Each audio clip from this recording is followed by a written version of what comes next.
Thank the Speaker. Thank my friend from Wisconsin for making those really important points. I think the commentary by one of the Republican candidates for president, former governor of South Carolina, I think it was a mistake. As another candidate, the governor of Florida, pointed out, anonymous individuals were key to the founding of the United States.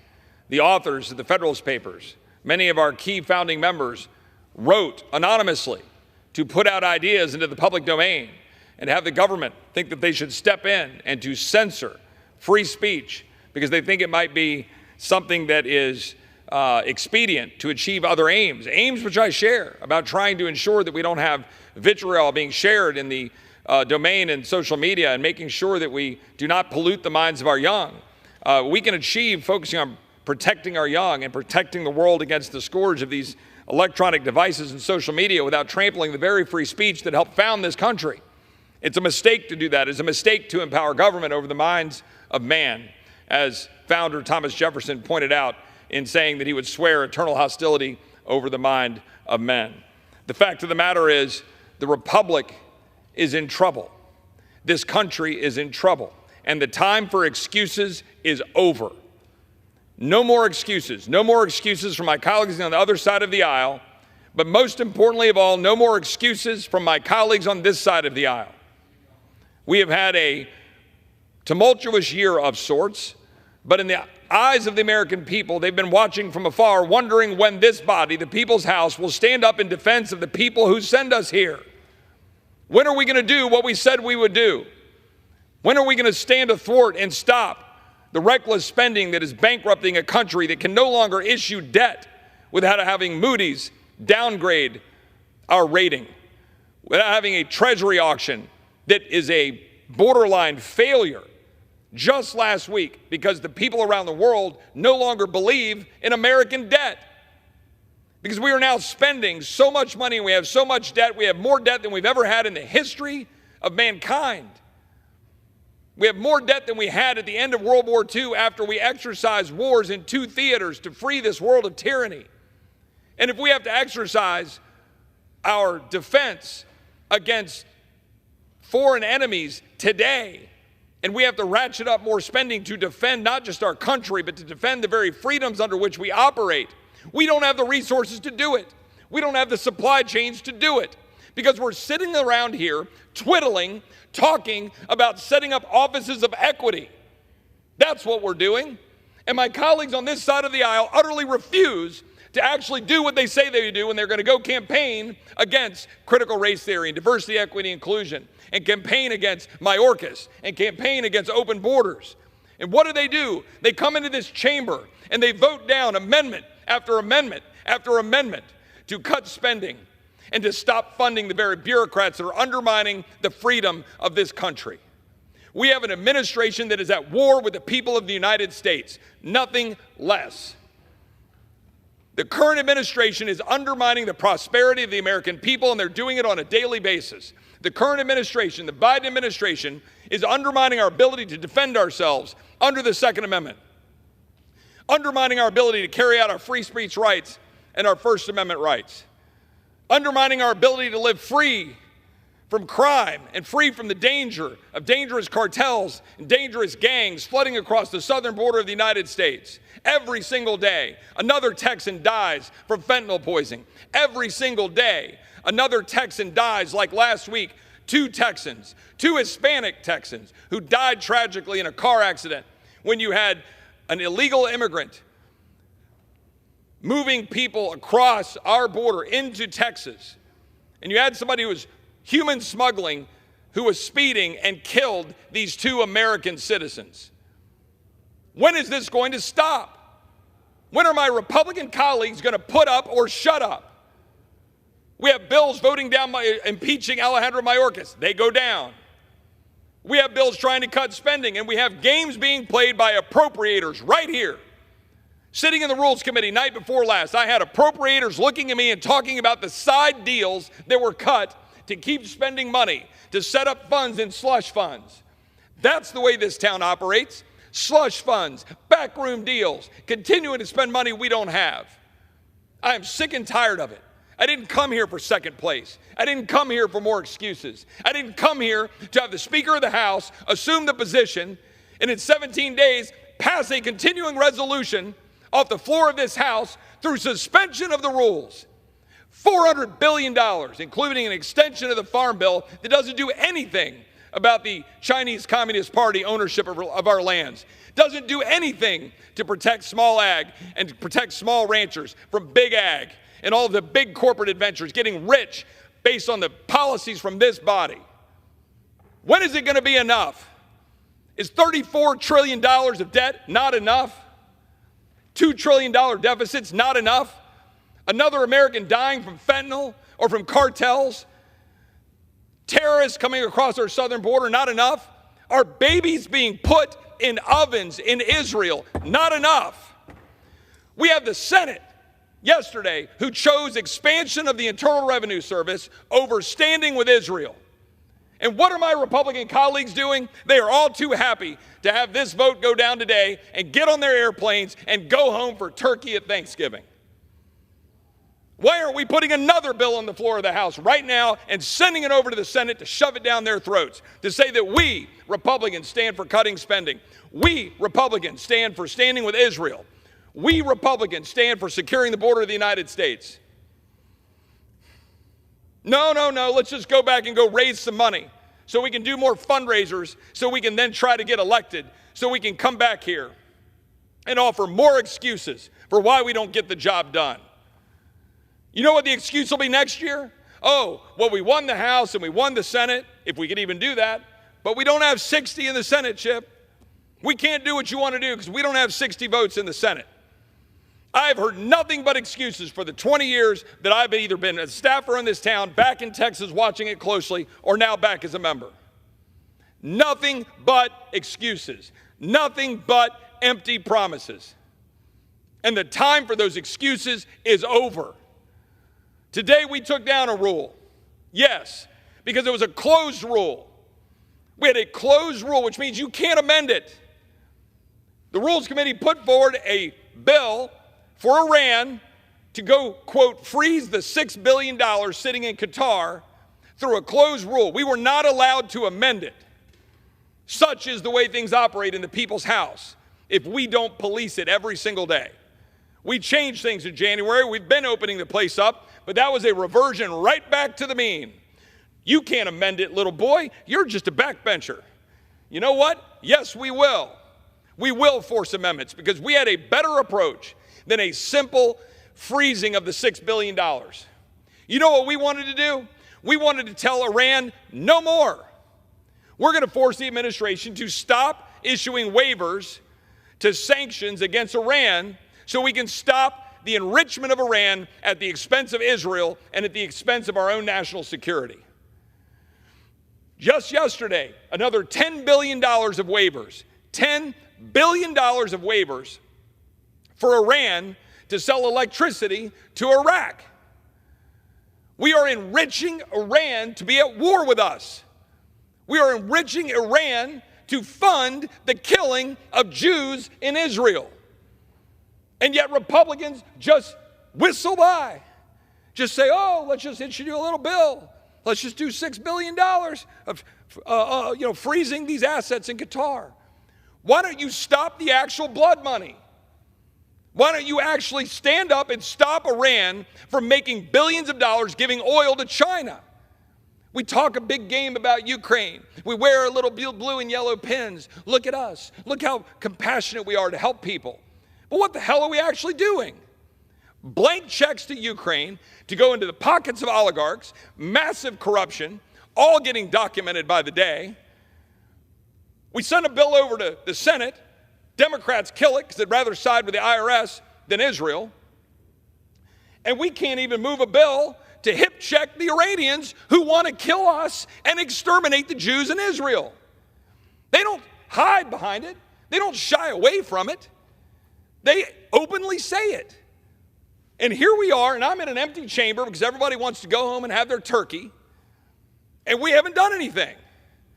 Literally, the House Republican majority, what we've accomplished this year is the following. We have increased the debt of the United States $4 to $6 trillion. We don't actually know the amount because we set a date to January of 2025 with skyrocketing interest rates. So it's going to be a $4 to $6 trillion increase in your debt. Check. What else have we done? Well, we've passed 2 continuing resolutions of the Nancy Pelosi spending bills and priorities. Something to the tune of probably about $600 or $700 billion worth of spending when you add the farm bill into it. That's what we've done. That's what the Republican majority has done. When are we going to act like a Republican majority and start fighting? When are we going to do anything to truly cut spending instead of playing games? Yes, we've passed 7 appropriations bills. Yes, we've adopted some cuts, and I'm proud of those cuts. Yes, we've adopted some strong policies in the NDAA and passing H.R. 2, the border security bill. But all of that is a tree falling in the forest if we are unwilling to lock arms and fight.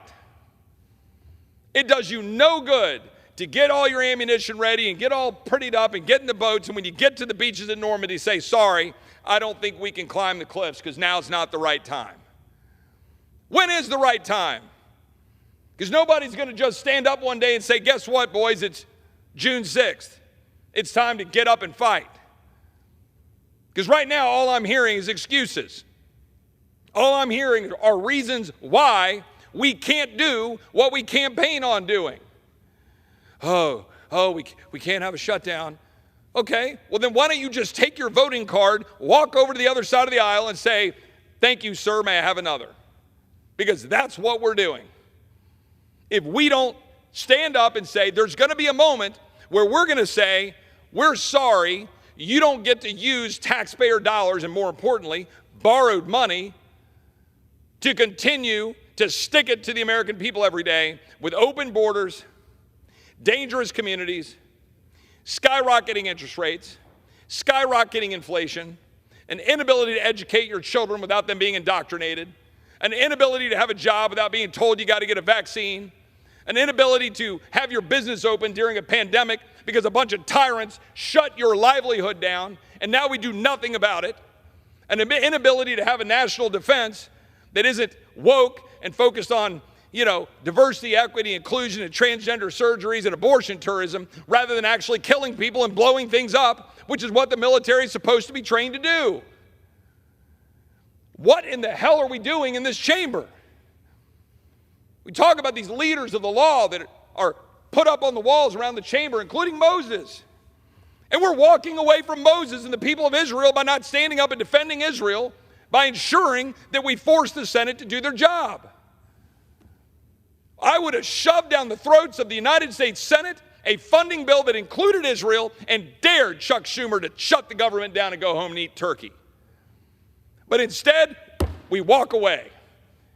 Continuing resolution, ladies and gentlemen, we'll fight in January. Enough of continuing to do the same old, which is all we're doing.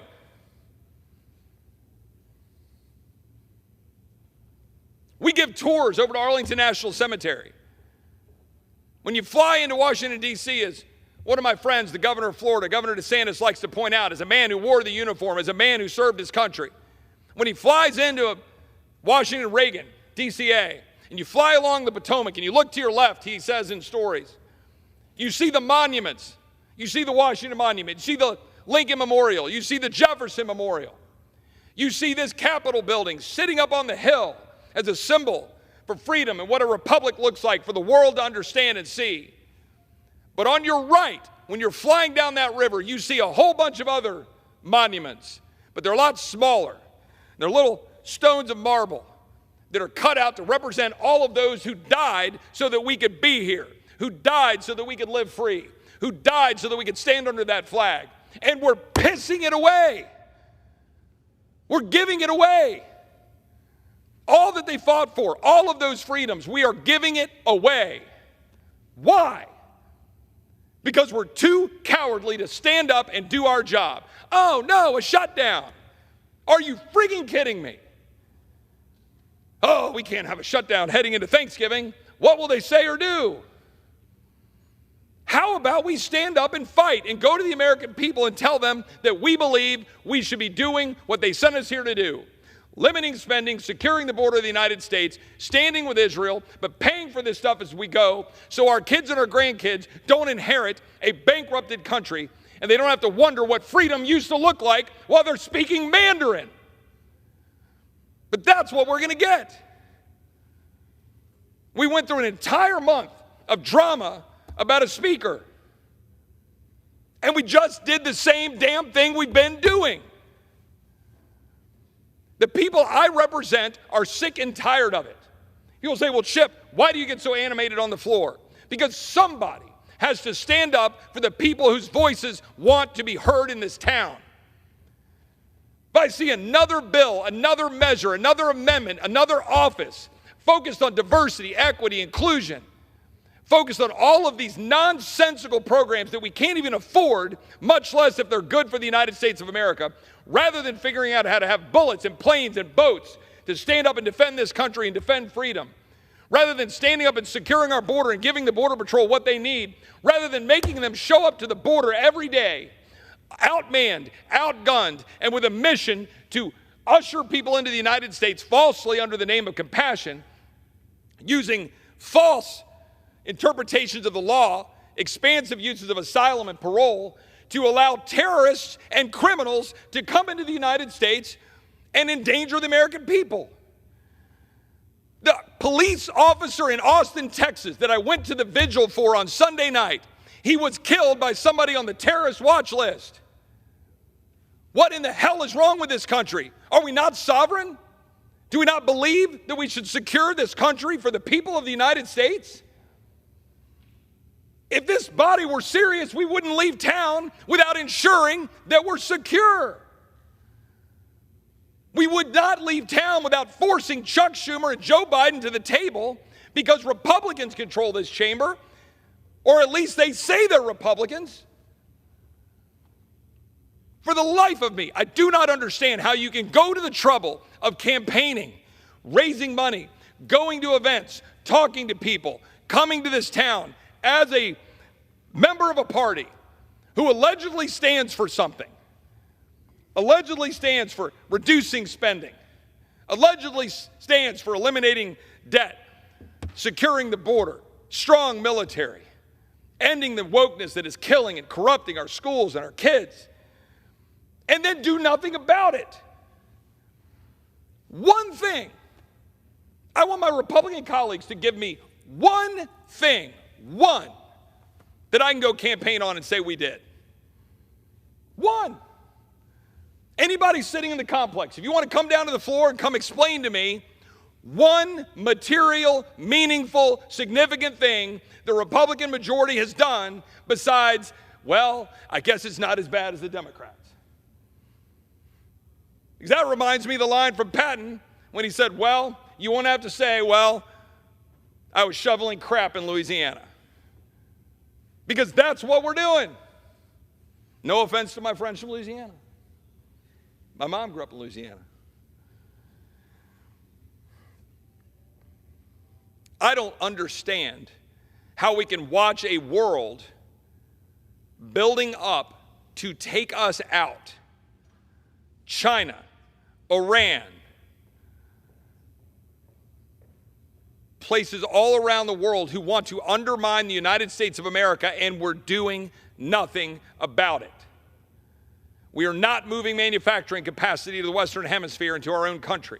We are not eliminating the debt problem that is crippling our ability to finance our own existence, finance freedom, and ensure that the dollar remains the currency of the world. We're doing nothing to secure our own border and establish our own sovereignty and defend ourselves from dangerous fentanyl pouring into our communities. We are doing nothing to ensure that our kids are educated to believe in this country, believe in freedom, believe in Western civilization, and believe in God. We've walked away from every single principle that made this country great, all in the name of being politically correct and woke. And it is a damned shame for all of the people who have stood up and fought to make this country great, to defend its principles, to defend our freedom, to defend limited government, to defend the principles in the Constitution, to defend the Bill of Rights. What good are they if we're going to throw them all away? But we're doing it on a daily basis.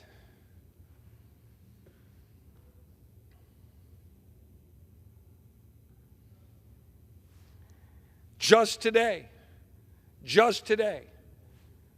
we were going to be told it was sufficient to freeze $6 billion for Iran, give a press statement, and say, look at us, when that would do nothing to stop what Iran is actually doing every single day to fund Hamas, to fund Hezbollah, to undermine Israel's security and therefore undermine our security, all with open public pledges to want to take us out. You think that these protests around this country, on college campuses or on the streets of New York, are an accident? Are you not looking around? Are your eyes not open? We are going to crumble under our own weight in the very name of the liberties that we say that we want to protect. We're not protecting them, and then we're going to crumble under them because we're going to be blind to the enemies coming across our border. It's happening in real time, and we know it. We're having to force every bit of information we can get out of the administration. But there are known terrorist sympathizers who are coming across our border.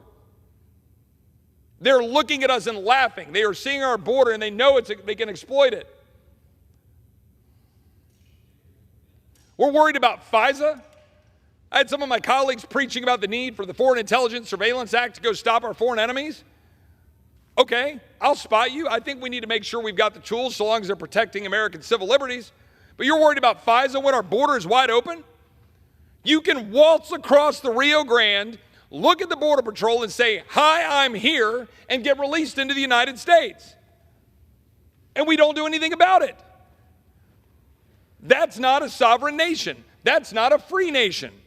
You are not free if you are not secure. You are not free if your border is open and exposed to terrorists. You are not free if you are spending money you don't have to indebt your children and grandchildren to a future where you are no longer able to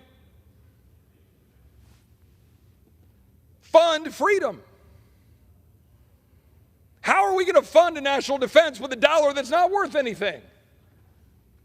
Anybody seen the absolute devastation in countries with skyrocketing inflation that goes off the charts?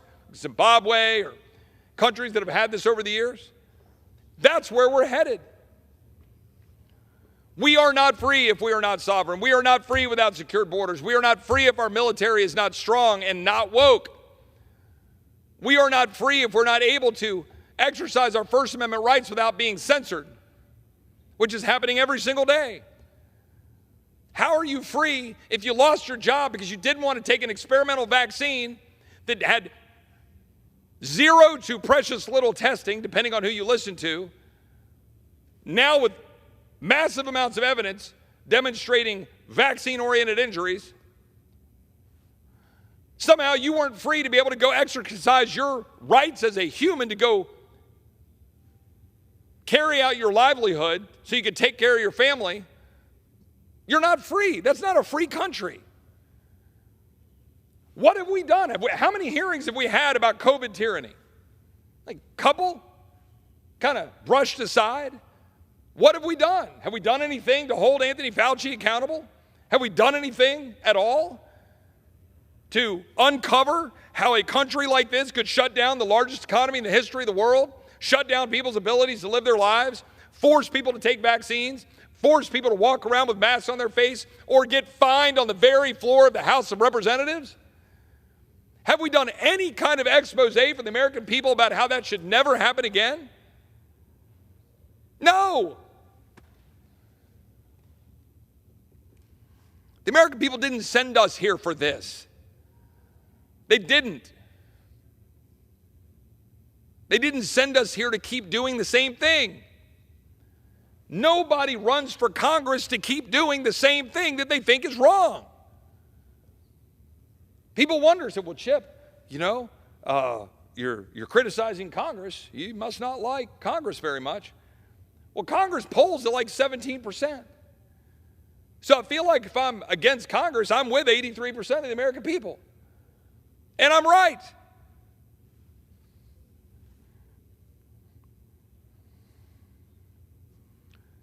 Every time I go back to Texas, and I'm starting to think, gosh, man, are you crazy? You're up here, you're beating your head against the wall, you're talking to people, and they go, oh, Chip, you're crazy. We can't get that done. We can't force the Senate to do that. You're living it. No, we got to win the presidency. We got to win more seats in the House. We got to do better in the Senate. I've been hearing that my whole life. And we've never done anything, whether we had 56 members in the Senate or 47, whether we had a majority with 260 or whether we've got our thin majority now, whether we had someone in the White House or not. Because with all due respect to former President Trump, they sure as hell didn't get border security done when we had the White House and the House and the Senate. Nothing. Talked a big game about building a wall and having Mexico pay for it. Ain't no wall, and Mexico didn't pay for it. And we didn't pass any border security. We had Good Lat 1 and Good Lat 2. Nobody in America knows what the hell those are, but what they know is our border's wide open. This year, we passed an actually excellent border security bill. Everyone in Washington wants us to walk away from that and do something. Oh, Chip, you can't get that done in the Senate. You'll never get Joe Biden to sign that. Well, with that self-fulfilling prophecy, you're correct. With that self-fulfilling prophecy, you are right. If instead you look at Joe Biden and Chuck Schumer and say, you're not going to get a damned thing at all until we secure the border of the United States properly and we stop letting people flood into the United States and endanger us. Because I don't know, let me think, that's our job. When we swear an oath to uphold the Constitution and the laws of the United States, that includes the laws that say that we must secure the border. I don't know a single Hispanic Texan, a single, quote, brown, unquote, person in Texas that I talk to who's down there saying, oh, please, more open borders. Oh, please, more fentanyl. Oh, please, more cartels. But we've got to actually do something about it. When we come back from Thanksgiving, I'm hearing lots of promises about what we will do. Well, let me just lay down a marker and lay down a gauntlet here. We better damn well do it. It's time. It is time to use the full power of the majority of the House of Representatives to ensure that the President of the United States and the Senate Democrat majority understands that the era of excuses is over and that we're going to reclaim the mantle for Americans of having a secure and sovereign nation with a secure border, with a strong military, and stop bankrupting our future for our kids and grandkids. Because that's actually our duty under the Constitution. Instead of promising things we can't deliver. Instead of creating programs that undermine American effectiveness and American prosperity. Instead of continuing to bow down to world authorities to take away our sovereignty at the United Nations or the World Health Organization, instead of empowering our enemies like Iran and empowering our enemies like China, we have a duty, a responsibility under the Constitution and standing before that flag to actually defend the United States of America. That's what I want to hear that we're going to be doing when we return on Tuesday, November 28th. Happens to be my mom's birthday. Happy birthday, Mom. We're going to fight for a free America when we come back from Thanksgiving. That's what I want to hear. That's what I want this Republican majority to stand up and do. I want to see 220 Republicans standing on the steps of this building, pledging to lay it all on the line. I'm tired of the speeches. Don't give me your crap about putting Christmas wreaths, walking around Arlington National Cemetery or in the national cemeteries across America. Don't give me your speeches on Veterans Day, your speeches on Memorial Day. Why don't we put everything we've got, all of our political lives on the line and say we're going to stand up for this country? Who cares if you lose your election? Why does it matter if you're here if you don't do something? We don't have anything to risk. Mean tweets? Who cares? Put it all on the line. Fight for the country. And maybe, just maybe, the American people will look at that and reward you for it. But who cares? We came here to do what's right.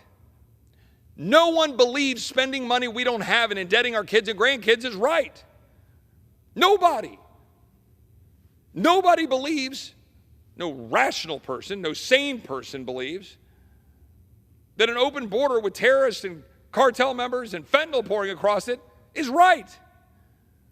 Nobody believes that Hamas going across a border into Israel and putting a baby in an oven while people are raping that baby's mother is right. Nobody can possibly believe that. And if they do, and I want to be perfectly clear about this, if you do, you have no business being in the United States of America protesting against us, standing up in defense against that. Moral clarity matters. Moral clarity in the face of evil matters. I am sympathetic to wanting to stand up against Putin and the evils and the horrors against the people of Ukraine. I just want a mission to know how it's going to be accomplished and how the money's being used. And I'm very sympathetic to what happened on October 7th to our friends in Israel. We should help them. I was fine with helping Ukraine until I started learning about all the corruption and the improper use of the money. But we got to pay for it. We've got to actually have sacrifice. You can't write blank checks because then there's no moral authority behind the blank check. If you're the world's ATM, all you're doing is perpetuating the very violence and the wars without sacrifice. That's the whole point. When I think back about that police officer last week, he was alive on Friday, and on Saturday he was not. His family, his wife, his stepkids, they now don't have their husband, their father. He went into a house to go protect two people. His partner got shot, sent to the hospital. He's fighting for his life all week. Later that day, a police officer, a woman, committed suicide in the same department in Austin, Texas. Later that night or the next morning, a recently retired police officer in that same department died in a tragic car accident. In a matter of 48 hours, the Austin Police Department lost two of their own, one of their recent own, and one was in the hospital fighting for his life. It was a rough 48 hours. These are strong men and women. They're resilient. They'll stay on watch. But it makes me think about, what are they doing? They are putting their lives on the line, standing on that thin blue line to protect us in the face of disparaging remarks about how they're evil, about how they're biased.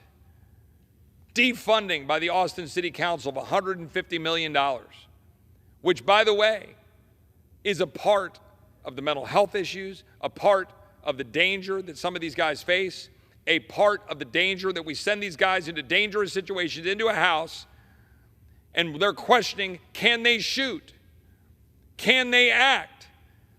We're doing that to them. We are. The leaders of this country are doing that to them. They go out, they defend us, they get in a car, they walk and put their bodies in front of gangs, between gangs and us. They fight drug lords. They stand up against the most violent and insidious evil, and we're back here questioning their plays. We're Monday morning quarterbacking everything they do. So of course they've got issues. Of course it's more dangerous for them. And what are we doing about it? What? What are we doing about it? Because that cop still has to get in the car today. The cop still has to walk the street today.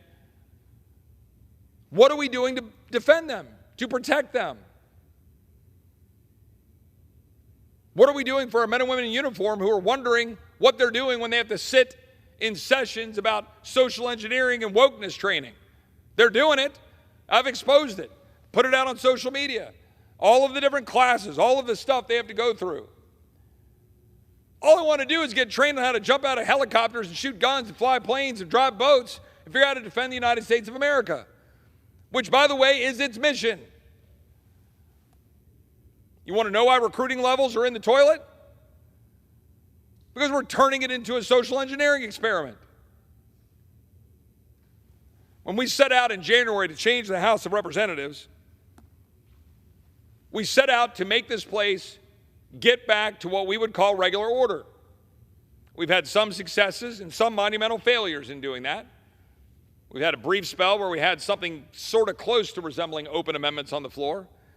We've had some increases in some of the structured rules. That means amendments that we kind of approve, certain ones, not others. We go to the Rules Committee. We have a debate about it, sort of get some debate. We've had 7 appropriations bills pass off the floor. We've had another, 3 or 4 get debated fully. We'll see if we can get all 12 done. But we are still miles away from the deliberative engagement about ideas and about how we're going to carry the country forward that the founders envisioned. We are miles away from being able to have a process by which people can believe that the House of Representatives is actually representing them. The election certificate for every member of Congress is just as good as the Speaker or any chairman or any member of the Appropriations Committee or Rules Committee. But for too long, that is not how this place has operated. It hasn't. And we saw that unfold this week. The continuing resolution that was brought forward yesterday suspended the rules, so there was no real debate. There were no amendments. It was brought to the floor. It had a vote, and it was kicked off the floor and sent to the Senate by suspension of the rules. 209 Democrats voted for it. 2 Democrats voted against it. 127 Republicans voted for it. 93 Republicans voted against it. Now, for my constituents back home, you might look at that math and say, well, that doesn't sound like a very good bill. You would be correct. You would be right. It is a bill that continues the Pelosi funding levels that I would point out last year. Then Speaker Kevin McCarthy called this bill, quote, a slap in the face. All of my Republican colleagues voted against it who are in this chamber today except for 2, calling it what it was, a bloated omnibus spending bill passed right before Christmas. What we did on October 1st was continue that for 45 days and spend an additional $16 billion for disaster FEMA funding, unpaid for. What we did today, or yesterday, presumably the Senate will take up and pass, is continue it for another 60-ish days until January 19th and another 75-ish days until early February. Again, we're talking about $500 or $600 billion that we've passed with these continuing resolutions. Funding government at levels that Nancy Pelosi set and policies Nancy Pelosi put in place. This bill yesterday is what House Progressive Caucus Chair Jayapal called maintaining the spending levels were, quote, a very big win, end quote. Well, I guess they would be from a Democrat standpoint. Congresswoman Ocasio-Cortez, Congresswoman Tlaib, Congresswoman Omar, they all voted for this bill. 95 Republicans voted against this bill. 93 Republicans voted against this bill. Another point about this omnibus spending bill that we're continuing. You know how it was passed last December? Floor staff probably remember. It was passed with 226 of the House of Representatives not even here. Yeah, 226 of the House of Representatives voted by proxy last December to pass $1.7 trillion of disastrous funding to continue to advance the bureaucracy that's at war with the American people, and we Republicans are voting to continue it. That's what a continuing resolution is. We're voting to perpetuate what I would say was an unconstitutional bill. Litigation is currently underway in Texas versus the Department of Justice. I filed an amicus brief in that, saying it was unconstitutional. You're supposed to have a quorum. How can you have a quorum if 226, a majority of the body, are literally not even here? That's the whole definition of quorum.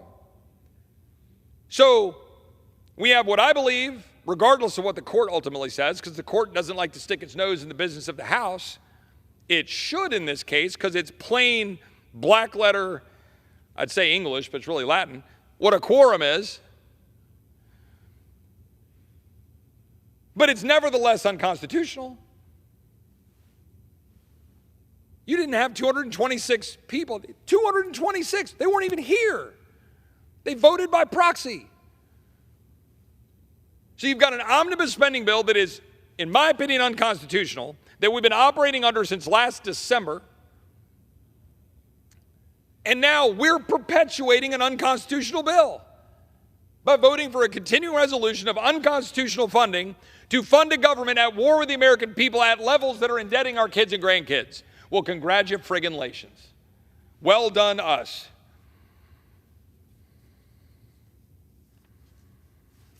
We'll see what happens. That litigation is currently underway.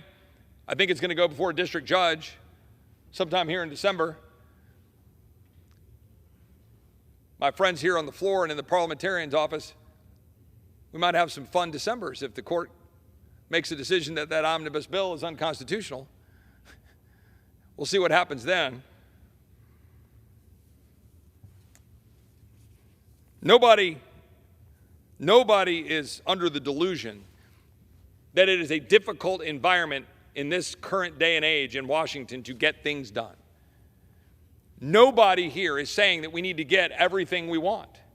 Nobody is here saying that we need to change this town overnight or in a day. But I know what I'm saying, which is we're never going to change this town meaningfully if we don't stand up and fight to change it. It's just not possible. You have to take risks. You can't just sit back while Moody's downgrades the U.S. federal debt outlook to negative and a Treasury auction goes south and just shrug your shoulders and say, oh, well, sorry, too hard to do. Don't want to have a shutdown over Thanksgiving. They might say mean things about us. Oh, no, mean things. I said, no, Chip, no, you don't understand. The truth is that what that means is that by November 30th, our troops won't get paid. I am sensitive to that. There are, of course, solutions and alternatives to that. You can offer legislation to fund the troops. Does Chuck Schumer not want to fund the troops? You can offer legislation to fund Border Patrol. Does Chuck Schumer not want to fund Border Patrol? Call his bluff. And if he won't do it, let the American people decide. Oh, Chip, we don't have the media. Beat them. Ronald Reagan didn't have the media either. You can't sit back and watch your country burn, complain about it burning, and then come here and provide the fuel for the fire. That's what we're doing. The national debt hit $33 trillion in September. It's now approaching $34 trillion. It has grown by $2.2 trillion since President Biden signed the Fiscal Responsibility Act. We come up with these cute names. The Fiscal Responsibility Act. Who can oppose that? $2.2 trillion later. Not sure exactly what was responsible about the Fiscal Responsibility Act.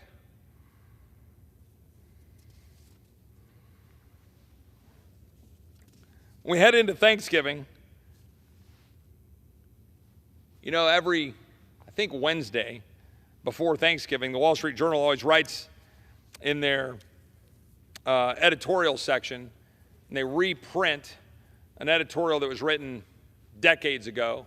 I don't know, probably in the 50s. I think it's called something like Into the Desolate Wilderness.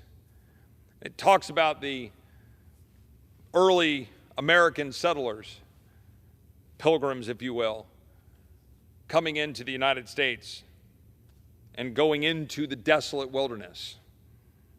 They knew the dangers. Some dangers they didn't know about, they learned about. Obviously, the history, is replete with knowing and dealing with disease and the difficulty of traversing the Atlantic in the boats, coming here, dealing with, obviously, engagement with the natives here in North America. And we have for too long now been shunning the bravery and the courage of those founding settlers who came to this country and gave us the chance to have this, the greatest hope the world has ever known, the freest and greatest country, and one for which I will never apologize. We are now an apologetic generation, not a prosperous and ingenious one. Perhaps we should get back to being ingenious and engaging in prosperity and advancing the world rather than retreating in a mist of apology. Because all of those people who came here courageously to settle this desolate wilderness, and all of those who have died and bled in order to preserve and protect the values, the freedoms that this country not just represents but embodies, the soul of our country. It is not blood. The soul of this country is freedom. And if the freedom that this country represents is no longer able to be lived, then the country is dead. My goal in this brief spell on this planet, and it is brief, is to try to give some honor and glory to the God who created this earth and gave me life, and to stand up for the freedom for my children to do the same. But living free is more important than a constitution or a country. Living free is why we set this country up. And if we can't unite, at least as Republicans, to defend freedom for our kids and our grandkids, then the country is indeed not going to survive. But if instead we go into Thanksgiving and we head into Christmas, thankful for the world that God gave us, uplifted by the knowledge that Jesus Christ died on a cross so that we could have eternal life, uplifted by what we can accomplish when we come together and live in prosperity and live in freedom, then we can again be the shining city on the hill and be the greatest country on the history of the earth, and we can drag this world forward and defend freedom for ourselves and establish stability and prosperity for not just us, but around the world, because everyone knows what we stand for. We have to reclaim the banner that the world looks to know what the rule of law means, to know what living under freedom means. That is our calling. That is why we are here. We are not here for second place. We are not here for apologies. And we are not here for excuses.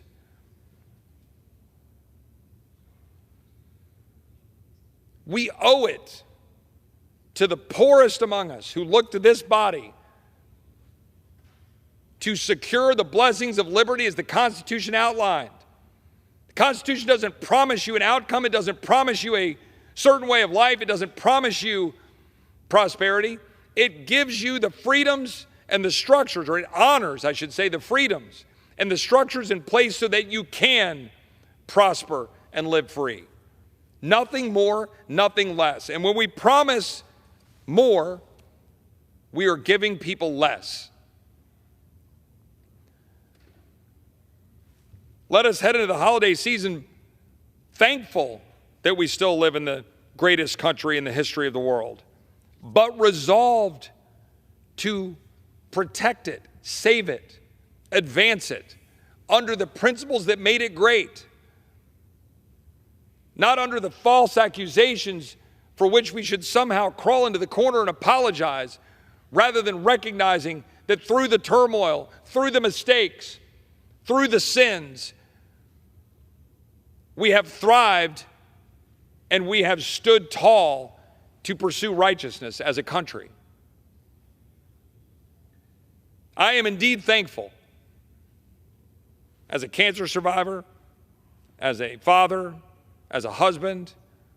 I am thankful to live in the greatest district, in the greatest state, in the greatest country in the history of the world. I'm proud of it.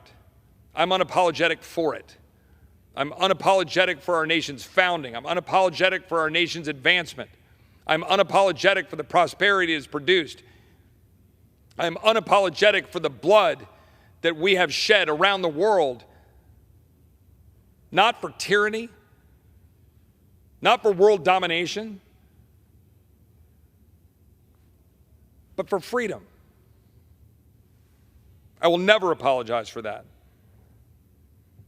But I will hold my colleagues on both sides of the aisle accountable, including myself, for what we promise to do when we take the oath, when we campaign, when we come here, when we give speeches, because it is our duty to protect this country for our kids and our grandkids. We are called in 2 Timothy to finish the race. I'm going to leave it all on the field, I can tell you that, for my kids. Every time my son or my daughter call me and say, "Daddy, when are you coming home?" We've been here for 10 straight weeks. We were here for 10 out of 12 weeks before the August break. It's been a long run. It's been a run that, as I just articulated, has not produced all the things that I would like to produce. But it has produced an observation for the American people that we are not going to be deterred in continuing to fight for what is right and to change this institution, to restore it to the people's house. I'm not going to fly home, look at my kids, and say, "Well, I tried." I'm going to fly back home and I'm going to tell my kids, we're just beginning. We're just starting. And when I'm away from you, just like our men and women in uniform are away from their kids when they're serving overseas, fathers who went away throughout World War II, my father didn't know his father until my father was 3 years old. I'm a grandfather. My grandfather was in the Pacific. All my colleagues that go, "Oh, got to get home for the fundraiser, got to get home for the football game." We have a job to do. And when I go home and I look at my kids, I'm going to tell them that the reason I come here is for them. And they know that. My friend Pat Fallon, who was thinking about not running for re-election, congressman from Texas, district where my parents used to live. They now live in my district. Pat wasn't going to run for re-election. He was going to go back and run for state senate so he could be closer to his family and be in the state of Texas. His son, according to Pat, convinced him not to do that. Pat's father was very proud of him for running for Congress before his father passed away a couple of years ago. And his son said, "Dad, you're up there trying to do something bigger. And when you're away from here, we miss you, but we know why you're doing it." So to all of our families, to all of our wives, to all of our husbands, to all of our children, to all the staff who have been here for 10 straight weeks, thank you. I mean that as a former staffer. I know it's not easy, especially if you're having to recite a lot of names. But thank you for your work. To the parents of staff, like Lynn Dare, Jordan's mom, hi. The staff's always here. They're always working hard. They always serve us respectfully, regardless of what our views are. And I appreciate it. I appreciate my staff who work night and day, tirelessly, trying to defend this country just as much as we do. It's an honor to serve in this House, but we owe the courtesy to the people that we represent to honor them by fighting for them. With that, I yield back, Mr. Speaker.